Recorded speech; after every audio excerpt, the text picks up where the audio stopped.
ગીર સોમનાથના ટોબરા ગામે સિંહ પરિવારના ધામા ટોબરામાં સિંહોની અવરજવરથી ગ્રામજનોમાં પણ સતર્કતા. સિંહ દર્શન માટે બહારથી લોકો આવતા હોવાનો પણ ગ્રામજનોનો આક્ષેપ. સિંહોની પજવણી મામલે ગ્રામજનો પણ થયા આક્રમક. છેલ્લા 2-3 મહિનાથી અમારા ગામમાં લગભગ 14 સિંહોનું ટોળું છે.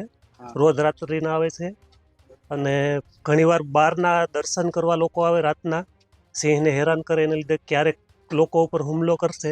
ગઈકાલે રાતના લગભગ 1:45 વાગ્યે કોઈ અર્ટિગા ગાડી હતી અને તેના સીસીટીવી સામે આવ્યા છે. કોઈ લોકો તેની પાછળ ગાડી દોડાવે છે. ફોરેસ્ટ વિભાગ કંઈક યોગ્ય ઘટતી કાર્યવાહી કરે એવી અમારી માંગ છે. સમસ્યા એક એવી છે કે સિંહને જે બહારના લોકો આવે અને સંછેડે, અને સિંહ સંછેડાય એટલે સ્વાભાવિક છે કે હિંસક હુમલા કરે.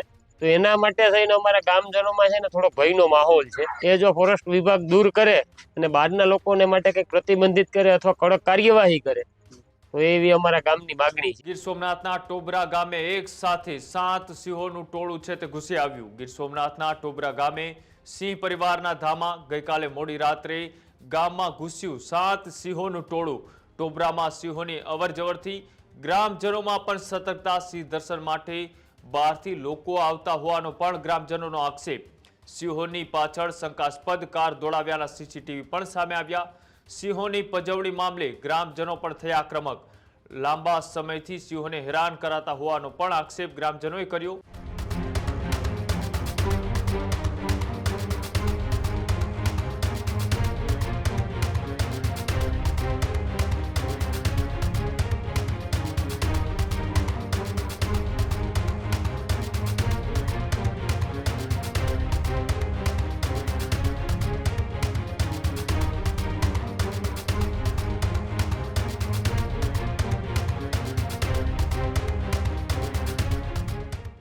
સિંહોની પજવણી કરનારાઓ સામે કડક કાર્યવાહીની પણ માંગ કરવામાં આવી. બહારથી આવતા લોકોના કારણે વન્યજીવોને ખલેલ પહોંચતી હોવાનો પણ આરોપ કરવામાં આવ્યો.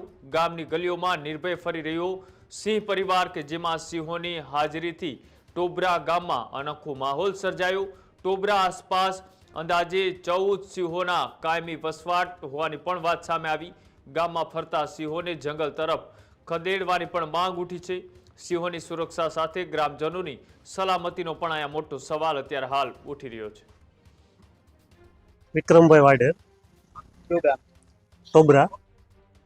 છેલ્લા 2-3 મહિનાથી અમારા ગામમાં લગભગ 14 સિંહોનું ટોળું છે. રોજ રાત્રિના આવે છે અને ઘણીવાર બહારના દર્શન કરવા લોકો આવે રાતના, સિંહને હેરાન કરે એને લીધે ક્યારેક લોકો ઉપર હુમલો કરશે એવી શક્યતા રહે છે. છેલ્લા લગભગ 1-2 મહિના 15 થી 20 પશુઓનું મારણ કર્યું છે. રોજ રાત્રિના ગામની અંદર ઘૂસી જાય છે. લોકોમાં ભયનો માહોલ છે.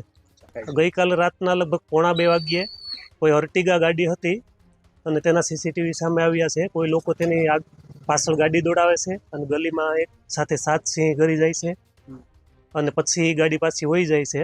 અને કોઈક અન્ય બહારના લોકો હતા, ગામના તો છે નહીં, એટલે ફોરેસ્ટ વિભાગ કંઈક યોગ્ય ઘટતી કાર્યવાહી કરે એવી અમારી માંગ છે. હા, સિંહોને કારણે ડરનો માહોલ લોકોમાં છે. કોઈ બહાર નીકળી શકતા નથી. અત્યારે એક તો વરસાદ નથી એટલે લોકોને વાડીએ જવું પડતું હોય છે પાણી વાળવાને એવું, પણ ડરના કારણે લોકો જઈ નથી શકતા. હા, ફોરેસ્ટ વિભાગ કંઈક યોગ્ય કરે અને આ વિસ્તારમાંથી ખદેડે તો લોકોમાંથી ડરનો માહોલ દૂર થાય. સોલંકી જયસુખ જેઠાભાઈ, કયું ગામ છે? ટોબરા. સમસ્યા તો આ સિંહની છે, પણ સિંહ કોઈ અમારા માટે સમસ્યા નથી. પણ સમસ્યા એક એવી છે કે સિંહને જે બહારના લોકો આવે અને સંછેડે, અને સિંહ સંછેડાય એટલે સ્વાભાવિક છે કે હિંસક હુમલા કરે. તો એના માટે થઈને અમારા ગામજનોમાં છે ને થોડો ભયનો માહોલ છે. તો સિંહને અમારે કાંઈ પ્રોબ્લેમ નથી, પણ જે બહારના લોકો આવે અને સિંહને સંછેડે એ જો ફોરેસ્ટ વિભાગ દૂર કરે અને બહારના લોકોને માટે કંઈક પ્રતિબંધિત કરે અથવા કડક કાર્યવાહી કરે તો એવી અમારા ગામની માગણી છે. કેટલાક સિંહો છે? સિંહ સાહેબ અમે તો છે ને 14 લગી સિંહ જોયા છે, એનાથી વધારે હોય તો અમને ખબર નથી. કેટલાક સમયથી છે? 1.5 મહિનાથી છે. ખેડૂત ભાઈઓ છે ખેતરમાં ડ્રોન ઉડાવતા હોય છે ત્યારે આપણે એક પ્રશ્ન સતાવતો હોય છે કે જે આપણે અત્યાર સુધી જીપીએસ ટેકનોલોજી વાળા ડ્રોન વાપર્યા છે, જેથી કરીને મોબાઈલ ટાવર છે અથવા તો હાઈ ટેન્શન લાઈન પસાર થતી હોય, કોઈ વૃક્ષો હોય, ત્યારે જે જીપીએસ ટેકનોલોજી વાળા ડ્રોન છે એમાં ટકરાય અને ટ્રેસ થાય છે. પણ એગ્રીવન લાવ્યું છે જીએનએસએસ ટેકનોલોજી ડ્રોન, જેથી કરીને એ ડ્રોન છે એ કોઈ જગ્યાએ ટકરાય નહીં, પોતાની રીતે જ ડિસિઝન લે છે અને મૂવ થઈ જાય છે. જેથી કરીને જીએનએસએસ ટેકનોલોજી ડ્રોન છે એ વાપરવાનો આગ્રહ રાખો. આ જ પ્રકારની તમામ અપડેટ જોવા માટે ન્યૂઝરૂમ ગુજરાતને લાઇક, શેર અને સબસ્ક્રાઇબ કરવાનું ભૂલતા નહીં.